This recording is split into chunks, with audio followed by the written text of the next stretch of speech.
Every time that you move your saw, and even if you don't move it, if it's set up stationary someplace, you still probably need to check it, make sure it's cutting square. You know, could be once a week, could be once a month, depending on how much you use it. But I've got a very, very simple way that I can check the accuracy of my saw. So I've got this piece is about 5.5 inches wide. And the key thing is it's straight.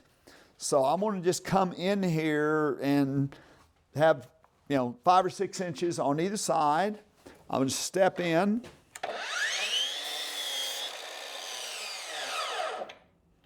And make a cut like that. Now what I've got to do, get all the saws on, is just flip this board over, and when I bring those together, whatever amount of gap there is basically twice the amount that the saw is out of square. So, when I do that, it's compounding that, and I'd say there's, I can hardly say it's probably a 32nd of an inch or less of gap there. Well, if it's showing 32nd, that means it's a 64th out, and if you have an engineering background, you might be able to adjust that, but I'm just going to tell you, for a carpenter, I think that's plenty good. But what would I do if it hadn't been so accurate? I'm going to pivot this maybe back a little bit. This is a very precision milled piece of metal that has all the detents in it, and there's 1, 2, 3, 4 set screws that are locking in place. And what I would need to do if I needed to adjust a little bit is I would get those just a little bit loose. I'd probably take this back to square, and then I just barely push on a little bit, tighten them down, and make a test. If it was significant, an eighth or something, you could probably get that adjusted. But so that's how you check, for cutting square this direction, which would, is also controls our miter angles. In other words, because this stamped piece of metal, or I don't know if it's stamped, this piece of metal is very accurate.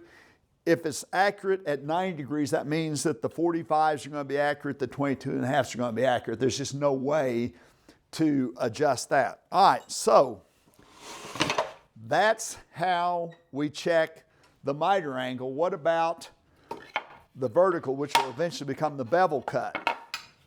So I'm just going to put, again, a nice flat board tight against the fence.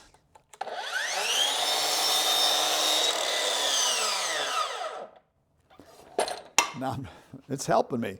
I'm going to do the same thing. I'm going to flip this board over. Boy, and in this instance, I definitely have some work to do. I've got, again, I'm going to say that's maybe a little bit more than a 16th, almost an eighth. So, I would say this is cutting at least a 16th out of square. So I'm going to need to adjust that. Now, I can go back, and we'll make 100% sure. We know this is cutting square because we already tested it. I'm going to put this piece back in here. I'm going to put it like an X on this end just in case I happen to get confused. And I'm going to go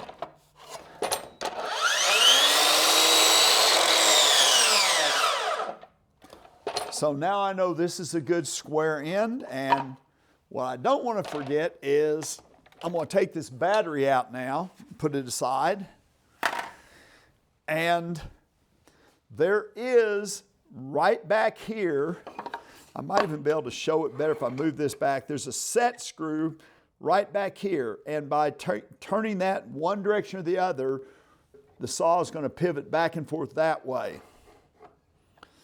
All right, it's really a good thing I put the X on that because by the time I did all that talking, I forgot. All right, I want to just peel this up. So I've got that gap, and it's about, the gap is right up here at the top, it's about a 1/16 of an inch.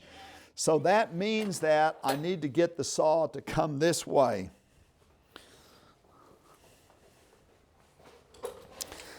So this is the, the wrench for changing the blades, but it also helps me make these adjustments. If I'd had to change these, there's a star on that end. All right, so, and I don't know which way I need to go, so I think what I'm going to do is maybe lock it down, and I'm just going to slide this piece over, and then I will slowly crank this until the saw comes back square and makes good contact with the blade. So now I know that I'm dead up 90 degrees on this, and so that also should make these bevel angles correct, but we want to check that and there is also some other adjustments on those. But how do I want to check that bevel angle? Again, I am counting on having the miter angles of this saw set correctly because we proved they were. Now I'm going to put the battery back in. This piece is maybe 2.5 inches wide. I think that'll give me what I need.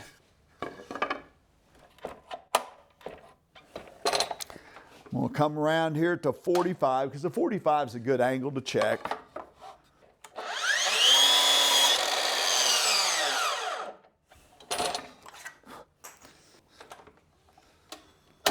So when I check this for 45, if I've got it right this way, it's probably going to be right the other way too. Should be. So I'm going to move this back a little bit. And I do want, on the back, there's the wheel that locks it down. Once I pivot it over, I want to lock it down. So now what I want to do, and actually I could do this two ways, and this might be the easier way to see. I can push this all the way down and check it coming in from this direction. That is about as accurate as I could possibly be. It's maybe a 30-second off, but I'm not going to do any better than that. And after all, I don't work in a perfect world. Drywall corners are out of square. Sometimes doors and windows aren't perfectly square. So what I really want to do is have the saw as accurate as I possibly can, and then have the ability to make minor adjustments to get the fit.